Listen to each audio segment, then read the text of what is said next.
안녕하세요. 로라입니다. 어, 제가 커뮤니티에 질문을 남겨드렸는데 거기에 답변 받은 거에 따르면 번역 공부 요령 알고 싶다 하신 분들이 꽤 돼서 먼저 그 내용부터 다루어 보려고 합니다. 저는 영한 한영 번역가이지만 이 내용이 아마 다른 외국어 사용하시는 번역가님들에게도 동일하게 적용이 될 거라고 생각을 합니다. 9년차 기술 번역가가 알려주는 번역 공부 요령, 영상 시작해 보도록 하겠습니다. 이 주의사항은 한번 참고해 보시면 되고요. 요 PPT 파일도 다운로드 받아서 원하시는, 개인 소장하기 원하시는 분들은 마찬가지로 남겨놓은 링크 타고 들어오셔서 회원가입하시고 다운로드 하시면 되고, 이미 회원가입하신 분들은 동일한 링크로 계속 새로운 내용을 업데이트 받으실 수가 있습니다. 크게 이제 세 개로 나눴어요. 1부, 2부, 3부. 번역 공부 요령 시리즈로 내용을 해볼 것 같은데, 음, 지금 이번 과정에서 이 첫 번째 시리즈에서 다룰 내용은 이제 크게 번역 공부를 어떻게 해야 되냐. 그러면 일단 번역 경험이 있는지 없는지에 따라서 방법이 달라질 수 있고, 그리고 두 번째는 주제별로 공부를 하는 요령이 달라질 수가 있겠죠, 당연히. 그 다음에 가장 중요한 번역 공부도 하고 연습도 했어. 근데 가장 중요한 마지막 이 단계를 한번 거치느냐, 안 거치느냐에 따라서 번역 품질에 큰 차이가 있을 수가 있어요. 음. 실컷 힘들게 번역 공부 다 해놓고 실제로 번역 들어갈 때 지구력이 떨어져서 하다가 집중력이 떨어져서 마지막 번역 품질을 한 번 더 챙겨서 업그레이드 할 수 있는데 그 기회를 놓치는 경우가 생각보다 많습니다. 놓치지 않으려면 어떻게 해야 되는지 그 내용까지 한번 살펴볼게요. 너무 당연한 이야기죠. 그죠? 번역은 실제로 해봐야 실력이 늡니다. 번역이 잘 된 책을 보세요. 아무리 봐도 실제로 내가 저는 이제 영한 한영 번역가니까, 제가 다루는 영어 기준으로 말씀을 해드리는 건데, 다른 중국어, 뭐, 일본어, 프랑스어, 독일어, 해당되는 그 해당 외국어라고 생각하고 들어주세요. 네, 내가 번역을 해야 하는 그 원문을 딱 보고, 내가 이걸 뭐라고 번역을 해야 되지? 딱 그렇게, 음, 뭐라고 될까요? 내가 이제 실제로 헤딩을 하는 그 느낌이 들어야 됩니다. 실제로 내가 번역을 해야 실력이 는다. 해보신 분들은 알겠지만 얘가 생각보다 에너지 소모가 높아요. 머리를 생각보다 많이 써야 된다는 거. 그러다 보니 아무래도 이 과정을 우리가 하고 싶지 않겠죠. 왜냐면 에너지 소모가 너무 많으니까. 누가 돈 준다는 것도 아닌데, 나 혼자 그 짓을 하고 있으려니 내 스스로 약간 손해보는 느낌이 든단 말이에요. 그래서 이걸 하기가 싫어집니다. 근데 바로 그때 번역 실력이 늘고 있다라는 것입니다. 실제로 해봐야 실력이 늡니다. 그래서 제가 초보 번역가 일감 찾는 방법에서도 말씀을 드렸지만, 번역 봉사를 하세요. 아니면 본인이 프로젝트를 만들어서 어, 전자책을 한번 만들어 보세요. 라고 이렇게 제안을 해드렸는데, 스스로 동기부여를 할 만한 뭔가 거리를 만들어 놓고 자기를 어, 주제 안에 자기 자신을 밀어 넣어야 된다는 거죠. 그렇지 않고서는 우리가 사실상 혼자 알아서 공부하고 번역 연습을 하는 게 사실상 굉장히 힘들 수 있어요. 하지만 실제로 번역을 하는 그 순간에, 그 시간에 우리 실력이 는다라는 점. 번역 경험에 따라서 어떻게 공부해야 되는지 요령이 달라질 수가 있습니다. 살펴볼게요. 경험이 전혀 없다. 번역 경험에 따라서 요령이 다른데 번역을 해본 적이 전혀 없다. 그런 경우는 일단 교재를 사서 따라해 보시는 걸 추천을 해드려요. 영한의 경우는 제가 여러 번 계속 추천을 하고 있는 번역 이럴 땐 이렇게 아니면 한영 번역 이럴 땐 이렇게 제가 링크는 아래 남겨놓을게요. 요런 책을 사서 실제로 설명 보고 거기에 영어 문장이 주어져 있는 거 보고 나도 실제로 번역을 해보고 그 책의 저자가 설명해준 내용과 내가 잘 맞아떨어졌는지 아니면 어디가 틀렸는지 어느 부분은 잘못 접근했는지를 이렇게 실제로 내가 하나하나 봐가면서 확인해 가면서 실력을 향상하는 방법이 있습니다. 저는 초보 번역가 시절에 일 없을 때는 이 과정을 했어요. 그래서 책 한 권을 한번 내가 훑어봤다고 해서 끝났다라고 생각하지 마시고 그 책에 나오는 그 영어 지문들을 내가 쉽게 매끄럽게 번역을 할 수 있다 싶으면 더 이상 그 책은 안 봐도 된다라고 생각을 하셔야 돼요. 여러 번 반복해서 봐야 된다라는 방식으로 접근하셔야 돼요. 그리고 다른 외국어도 아마 그 교재로 삼을 만한 자료들이 있을 거라고 생각해요. 다른 외국어들.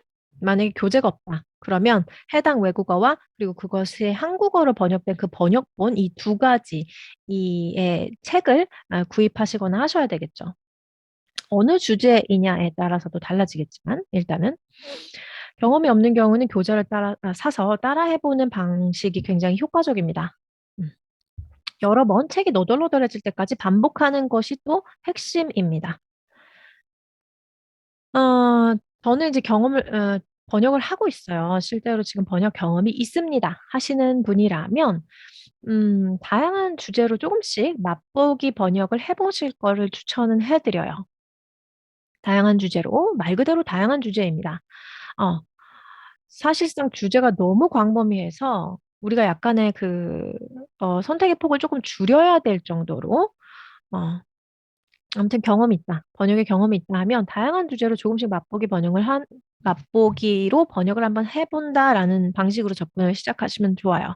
경력이 있는 분들도 마찬가지입니다. 본인이 전문성을 쌓고 싶은 아, 그 분야를 딱 정해서 예를 들어서 의학 분야다. 그럼 의학 분야에서 가장 수요가 많은 주제가 뭘까? 당뇨, 아니면 뭐 뇌졸중, 아니면 심장 수술, 그 뭐 판막 그런 시술, 뭐 수술 기법이라든지 그런 수요가 많은 그런 주제들이 있어요. 그럼 그 주제 중에서 또 하나를 선택하고, 그러니까 점점 폭을 좁혀 나가는 거죠.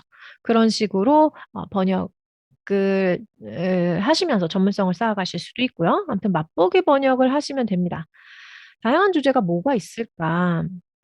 보통 이제 번역 업계에서 카테고리를 크게 범주를 나누면 이렇게 나눠요. 출판 번역, 영상, 기술 번역 이렇게 나누는데 음, 저는 출판, 영상 이제 번역 다 해봤어요. 해봤는데 출판 번역 안에서도 주제가 굉장히 방대하고 영상도 마찬가지고요. 기술 번역은 더 말할 것도 없고요. 예, 크게 분류를 이렇게 세 가지로 나누어 봤지만 각각의 다루고 있는 분야가 어마어마합니다. 우리가 모든 분야를 다 커버할 수는 없고요. 지금 요즘 음, 사람들이 관심을 갖는 그 주제 그리고 항상 이 주제는 일감이 있다더라 하는 그런 주제들이 있어요. 예를 들어서 출판 번역 같은 경우는 어떤 전문 뭐 의학 아니면은 뭐 IT 아니면 뭐가 있을까요? 굉장히 전문성을 가진 그런 주제로 이렇게 뭐죠? 교재가 나온다거나 아니면은 교재는 아니지만 굉장히 전문적인 잡지가 매월 아니면은 분기별로 어, 출판이 된다거나 그런 애들이 있어요. 그러니까 그 어떤 주제에 어떤 출판물이 계속 출판되는 애가 있다. 그럼 그쪽은 번역 일감이 일단 충분하게 있는 거잖아요. 꾸준히. 그렇게 수요가 있는 애를 선택을 해야 되겠어요, 우리가. 돈이 안 되는 걸 혼자 열심히 파고 있다가 그 배고픈 시기를 혼자 견딜 수 있으면 상관없겠지만 그러기는 보통 쉽지 않으니까 좀 수요가 있는 주제로 선택을 하시면 돼요. 수요가 있는 주제에 그다음에 출판 번역을 한번 맛보기를 할 건지, 영상 번역을 맛보기를 할 건지, 아니면 기술 번역을 맛보기를 할 건지 선택을 좀 해야 됩니다. 난 다 모르겠고 하나씩 다 해보고 싶어 하시면 그렇게 해도 되겠어요. 예를 들어서 나는 출판 쪽에 약간 스릴러 소설이 재밌더라. 그럼 그쪽으로 살짝 맛보기 해야지. 그럼 스릴러 소설, 원문 같은 걸 약간 소량을 선택을 해서 번역을 한번 해보시고 번역본이 이미 존재하는 책을 번역하시는 게 좋아요. 그래야 참고 자료를 삼을 수가 있으니까. 그죠? 또는 영상 번역. 나는 뭐 자연 다큐멘터리 같은 영상들이 좋더라. 그러면 그중에 다큐멘터리 하나를 선택하셔서 넷플릭스 같은 거 이용하시면 그 자막 같은 걸 내가 실제로 번역을 해보면 되겠죠. 기술적인 문제, 요건 이제 이따가 또 자세히 얘기할게요. 그런 식으로 출판 번역에서 이 얘네들 세 가지를 다 맛보기를 하고 싶다 하시면 출판 번역에서는 내가 관심 있는 뭐, 영상 번역에서는 또 내가 관심 있는 뭐, 기술 번역에서는 내가 관심 있는 어떤 주제, 이렇게 조금씩 조금씩 선택해서 번역 맛보기를 해나갈 수 있다. 그리고 이왕 선택하는 거 이미 번역이 된 결과물을 같이 대조해서 자료로 삼을 수 있는 애를 선택하면 더 좋다. 출판 번역은 아까 말씀드렸지만 원서와 번역서가 같이 나온 책들이 있어요. 우리나라, 그러니까, 영어로 먼저 쓰여진 책이고, 아니면 뭐 프랑스어로 쓰여진 책을 영어로 번역을 했다거나, 하여간 영어로, 어떤 책이 영어 버전도 존재하고, 영어판도 있고, 한국어판도 있다. 요런 애를 선택하시면 좋다는 거. 해당 외국어 그리고 그 번역본이 있는 책을 대조하면서 읽는 것도 도움이 많이 되고요. 이거 필사하시는 분들도 봤어요. 근데 저는 저 같은 성향은 필사를 하다 지쳐서 나가 떨어져 버리기 때문에 그냥 눈으로 읽고 이 부분을 이렇게 번역을 했네라고 해서 손으로 직접 쓰지는 않더라도 머릿속에서 실제로 번역을 한번 해보는 과정도 도움이 되거든요. 예를 들어서 영어 문장을 봤는데 그 영어 문장을 머릿속으로 번역을 할 수 있다. 그러면 굳이 쓰지 않고도 머릿속으로 번역을 해 보실 수가 있고요. 저는 그렇게까지는 안 돼요 하시면 이제 쓰면서 번역을 할 수 있겠죠. 영어 원문이 있고 그리고 그걸 내가 노트 같은 거 하나 준비해서 내가 번역을 한번 해보고 그다음에 한국어 번역본에서는 어떻게 번역을 했는지 내가 내용을 잘 맞았는지 한국어 번역가는 어떤 부분을 어떻게 다르게 처리했는지 이런 걸 대조하면서 이거 좋다. 그런 건 가져가고 이 부분은 내가 더 잘할 수 있는데 그렇게 생각할 수 있는 기회도 가질 수가 있고요. 그래서 그 해당 외국어 원문을 바탕으로 이제 번역을 해보는 거죠. 만약에 한일, 한중, 한독 같은 경우는 원문이 한국어가 되는 거죠. 그죠? 당연한 이야기죠. 일단 우리가 처음에 스타트를 하는 거기 때문에 요렇게 제가 제공해 드리는 팁대로 하시는 게 좀 더 수월해요. 좀 덜 힘들고. 영상 번역은 음, 영상 번역은 뭐 아까 말씀드렸다시피 좋아하는 영상을 먼저 선택합니다. 넷플릭스나 왓챠나 뭐 여러 가지 채널들 있잖아요. 그 OTT 스트리밍 서비스 거기에서 좋아하는 영상을 선택하고 해당 외국어 그리고 한국어 자막을 동시에 켤 수 있으면 동시에 켜서 대조 작업을 하고요. 이걸 계속 보라는 게 아니고 어떤 그 자막이 나왔을 때 잠깐 일시 정지하고 저 영어 자막을 이렇게 번역을 했네. 나 같으면 어떻게 번역을 해볼까? 실제로 해보는 거죠. 음. 그리고 실제로 이제 지금 번역을 할 그런 여력은 안 돼 하면 대조해서 눈으로 보고 읽어보고 하는 그 과정도 그 작업도 이 번역 연습 실력이 될 수 있거든요. 가장 좋은 건 실제로 이제 번역을 해보는 거죠. 생각보다 이 작업이 많이 피곤해요. 많이 피곤해서 혼자 아, 하시는 거라면 너무 많은 양을 하시면 금방 지쳐버리고요. 혼자서 나는 약간 독하게 잘해요. 하시는 분이라면 많은 양을 연습하시면 더 좋겠죠. 기술 번역은 영상 번역, 출판 번역은 말 그대로 책이 나와요. 그죠? 책이 나오고 이 책을 누가 번역했는지를 거기 책에 다 쓰여져 있어요. 그래서 이게 결과물이 남기 때문에 출판 번역하시는 분들이 아마 좀 더 부담이 많으실 거라는 생각이 들어요. 그럼에도 불구하고 출판 번역의 그 환경이 그렇게 좋지 않아요. 굉장히 짧은 시간 안에 책 한 권을 번역을 해야 하는, 그렇다고 번역료를 아주 많이 넉넉하게 주는 것도 아니고, 근데 그 열악한 환경 안에서도 훌륭하게 번역을 해내고 계신 것이거든요. 지금 현재. 아무튼 출판 번역은 우리가 자료로 삼을 수 있는 그런 책들이 있다. 그런 책을 우리가 반드시, 활용하면 좋죠. 출판 번역에 관심 있는 분들은. 영상 번역도 마찬가지로 결과물이 많아요. 우리가 뭐 한 달에 10,000원만 내면 다양한 영상들이 이미 번역돼서 올라오니까 뭐 오역도 많긴 하지만 그래도 우리가 참고 자료로 쓸 만한 애들이 많아요. 영상 번역이. 그런데 기술 번역은 안타깝게도 자료를 찾는 게 사실상 쉽지가 않아요. 왜냐하면 기술 번역이라는 것 자체가 예를 들어서 어떤 회사에서 어떤 용역 서비스를 외국 기업과 어떤 용역 서비스를 계약을 했어요. 그래서 계약서를 영어로 작성을 해야 돼. 그런 문서는 기술 문서거든요. 그런 것들, 법률 번역이라든지 아니면 뭐 이렇게 지금 아래 보시는 것처럼 주제가 모든 주제를 사실상 다룰 수 있는 게 기술 번역이거든요. 어, 주제가 너무너무 방대합니다. 그렇기 때문에 기술 번역은 글쎄요, 그 프로스닷컴이라든지 그 링크드인이라든지 이런 데에서 본인이 지금 현재 다루고 계신 그 외국어 있죠. 외국어 번역가를 구하는 구인 공고를 한번 눈여겨보세요. 주로 어떤 주제로 구인 공고가 계속 올라오고 있는지 그쪽은 수요가 확실히 계속 있다는 것이거든요. 그래서 그 주제부터 공략하시는 것이 우리가 좀 시간을 줄일 수 있는 방법 중에 하나입니다. 일단은 우리가 번역 스타트를 해야 되니까, 그죠? 일단 생활비도 벌고, 용돈도 벌고, 그 다음에 내가 좋아하는 주제로 이동을 할 수도 있고 한데 일단 스타트를 해야 되기 때문에 현재 수요가 있는 주제가 뭔가를 힌트를 얻으세요.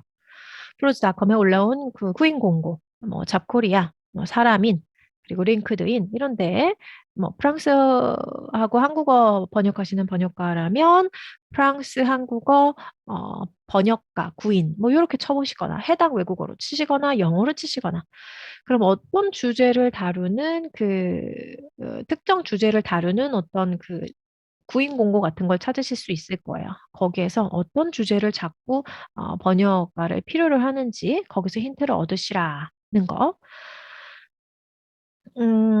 기술 번역은 기술 번역을 한 이 결과물, 번역물을 사실상 일반인들이 거의 볼 수가 없어요. 아까 말씀드린 것처럼 한국 기업이 예를 들어서 미국 회사와 용역 서비스를 계약을 했어요. 그러면 그 용역 서비스 계약서는 누가 볼까요? 한국 회사 사장님, 그리고 임직원, 그리고 그 서류를 만드는 직원. 그 다음에 마찬가지로 그 미국 회사 사장님, 관리 직원, 그리고 그 서류를 주고받아야 하는 그 직원. 요 사람들만 그 문서를 본다는 거죠. 다른 주제도 거의 다 마찬가지예요. 그나마 조금 대중들에게 많이 오픈되어 있는 대중들도 접근할 수 있는 내용 중에 하나는 뭐 마케팅 번역 같은 거 그런 애들은 그나마 대중들이 접근할 수가 있죠. 예를 들어서 웹사이트 같은 거 뭐 새로운 신제품이 나왔다. 막 그러면은 거기에 관련해서 번역도 하고 그런 주제가 아닌 이상 사실상 기술 번역은 참고 자료를 찾는 것이 사실 거의 불가능한 그런 주제 중에 하나예요. 어, 그래서 예를 들어서 저 같은 경우는 초보 번역가 시절에 네트워크 시스템과 관련된 애플리케이션 그 관련 주제로 1년 넘게 엄청나게 많은 양으로 번역을 했었는데 참고 자료가 인터넷에도 없고 너무 그쪽 분야에 거의 문외한이었거든요. 그래서 그 네트워크 시스템이라는 그 주제에 관련된 입문서를 사서 보고 공부하면서 번역을 했어요. 기술 번역의 특징 중에 하나가 그거예요. 배경 지식을 알아서 쌓아야 하고 배경 지식의 공부가 필요하면 공부를 알아서 하면서 정확한 번역 결과물을 만들기 위해서 알아서 노력을 해줘야 된다. 하는 것이라서 그래서 제가 기술 번역반을 만든 이유이기도 하고요. 근데 제가 다루는 거는 어차피 이제 영한 이 주제뿐인데 다른 언어는 잘 모르겠어요. 어디까지 얘기했지? 다 말씀드린 것 같은데. 아무튼 굉장히 다양한 주제가 있거든요.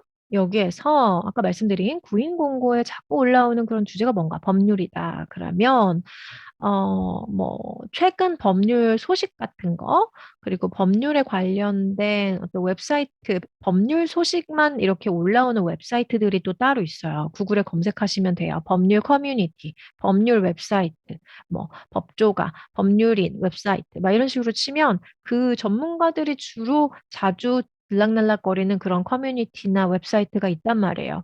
거기 들어가서 최근에 뭐가 이슈가 있는지, 그 이슈 관련해서 다시 외국어로 구글에 치면 그 내용을 이제 대조하면서 내가 번역 연습을 할 수 있는 자료를 삼을 수가 있는 거죠.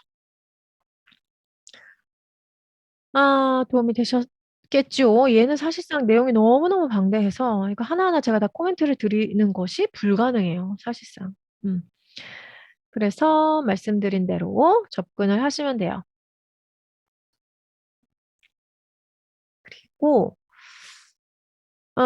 이건 약간 더 넓은 범주에서 말씀을 드린 거고, 거기서 약간 폭을 좁혀보자 하면, 요즘 내가 소비하고 있는 상품이 뭔지, 요즘 내가 사용하는 서비스는 뭔지, 그 서비스나 상품을 제공하는 이 제공사는 누군지, 그 사람들이 혹시 웹사이트가 있다면 웹사이트를 방문을 해보세요. 어플리케이션을 제공한다. 그럼 어플리케이션도 확인을 하는 겁니다. 해당 외국어로. 그래서, 내가 일단 나랑 일단 관계성, 관련이 되어 있는 애들이잖아요.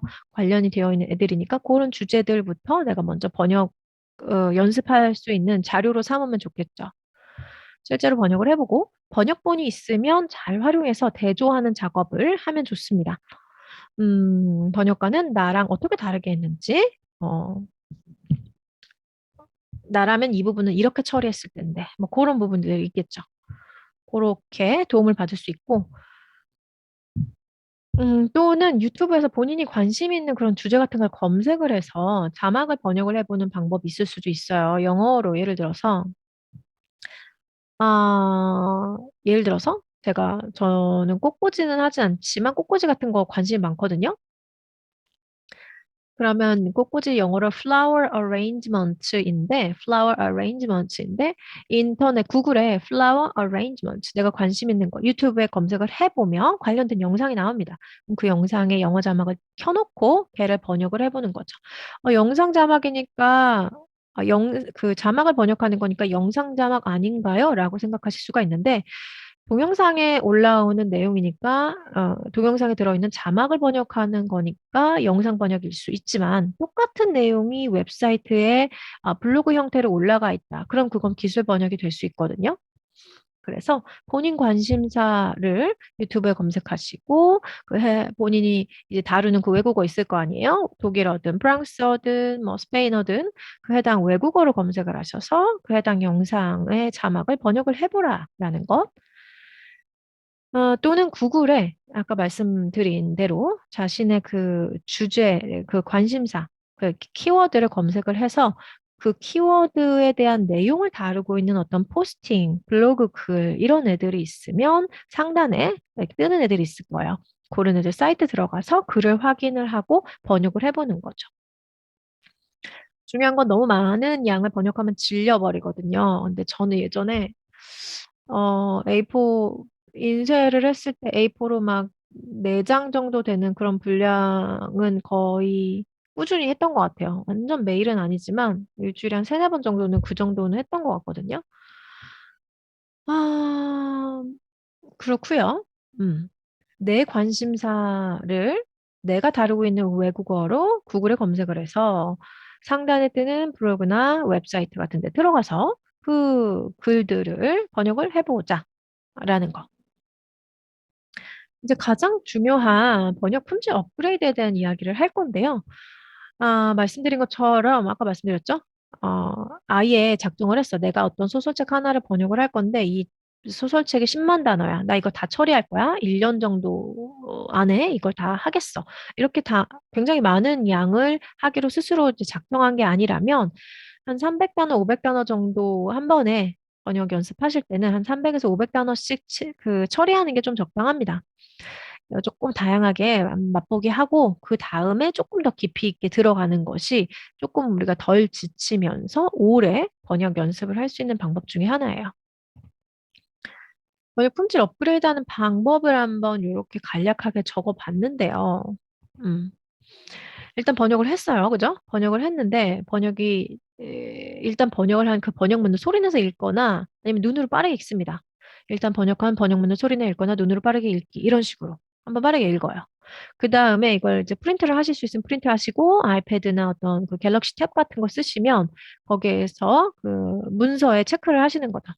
거슬리는 부분을 체크합니다. 펜으로 V 표시를 하든 동그라미를 치든 체크하고요. 그다음 이 체크하는 부분들을 다시 쓰게 합니다. 여기 좀 어색한데? 왜 어색한 거지? 어순이 뒤집어졌나? 수식 구조가 잘못됐나? 여기를 더 자연스럽게 쓰려면 뭘 써야 되지? 그런 식으로 수정을 합니다. 수정을 하고요. 그 다음에 수정이 된 번역문을 다시 읽어봐요. 수정한 번역문을 다시 읽고 거슬리는 부분 찾기. 이런 식으로 눈으로 쭉 읽던지 입으로 소리내어 읽던지. 입으로 소리내어 읽는 게 초기에는 전 도움이 많이 됐어요. 음. 속으로 읽으면 사실상 어색한데 어색하지 않은 것처럼 쓱 지나가게 되는 경우가 있거든요. 입으로 한번 딱 읽으면 걸리는 부분들이 있습니다. 거슬리는 부분 찾으면 거기는 또 수정을 하죠. 네, 완성이 됐어. 이제 번역문이 완성이 됐네 싶으면 마지막으로 맞춤법 검사를 돌립니다. 어, 영한 번역을 했다. 영어 문서를 한국어로 번역을 했다. 그러면 한국어 맞춤법 검사를 돌려서 맞춤법 띄어쓰기, 맞춤법 틀린 거 이걸 이제 수정을 하는 거죠. 그럼 이제 완성이 된 겁니다. 이렇게 수정하는 위에 나와 있는 이 수정 과정을 여러 번 반복할수록 문장이 수려해집니다. 매끄러워지고 수려해지는데요. 여기서 주의사항은 기본적으로 내가 이미 갖고 있는 한국어 실력에 따라서 수정을 아무리 반복해도 더 이상 나아지지 않는 경우도 있어요. 이런 경우는 해당 주제를, 해당 주제에 대해서, 예를 들어서 뭐가 좋을까요? 제가 꽃꽂이 예를 들었으니까 꽃꽂이를 해볼게요. 꽃꽂이라는 그 주제로 누군가가 포스팅을 했어요. 한국어로. 네, 굉장히 글이 잘 쓰여져 있고 잘 정돈돼 있고 그러니까 개인 네이버 블로그 이런 거 말고요. 조금 더 전문성을 띠는 예를 들어서 뭐 네이버 블로그라도 인플루언서라든지 아니면 굉장히 유명한 플로리스트라든지 그런 사람들은 컨텐츠를 올리더라도 그냥 막 올리진 않을 거이거든요.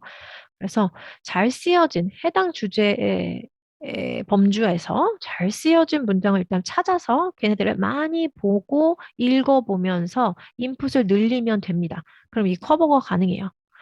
기사, 잡지, 컬럼, 어떤 도서, 책들 여기에서 잘 쓰여진 문장들을 많이 보면서 인풋, 내가 갖고 있는 미천이 없어서 그렇거든요. 그러니까 내가 갖고 있는 미천을 늘려주는 거예요. 한국어 미천을. 음. 요렇게 해서 한국어 미천도 늘려주고 세련된 문장도 자꾸 보면서 내 걸로 만들고 그리고 아까 말씀드린 번역 품질 업그레이드 이 과정을 계속 반복을 해서 품질을 올려줄 수가 있다. 근데 문제는 본인이 지금 번역 품질을 업그레이드 해야 되는 단계인지 아니면은 아예 애시당초 번역이 일단 안 되는 단계인지 번역에서 예를 들어서 영어 문장을 한국어로 번역을 해야 되는데 영어 문장에서 어느 부분이 어떻게 서로 꾸며주고 있는지 파악도 안 되는 단계다라고 하면 그건 이제 더 본질적인 문제부터 해결하셔야 되는 거예요. 영한 번역의 경우 영어 문장의 구조가 잘 파악이 안 된다. 그럼 일단 영어 공부가 더 필요한 거죠. 그죠? 해당 외국어에 적용해서 이해하시면 되겠어요. 기본적으로 그런 문제는 해결했다. 그 다음 단계가 이거다라는 거. 이해가 되시죠?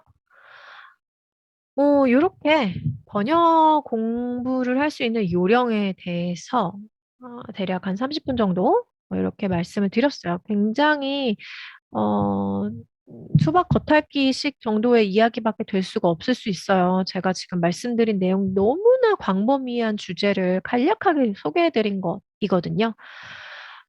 그래서 만약에, 뭐, 영한, 기술 번역 관심 있으시고, 영한 번역을 하고 계시고, 또 번역 품질 고민이 있으신 분들은, 지금 제가 운영하고 있는 영한 기술 번역반 수강하시면 좋겠고요. 영한, 기술 번역 코칭반도 있습니다. 피드백만 따로 받을 수 있는 반도 있으니까 이용하시면 좋겠습니다. 네, 이렇게 번역 공부 요령에 대해서 말씀 나눠봤습니다. 다음 영상에서는 번역 공부 요령에 좀 더 확장될 수 있는 내용 있으면 좀 연결된 내용 새로 가지고 올게요. 시청해주셔서 감사합니다.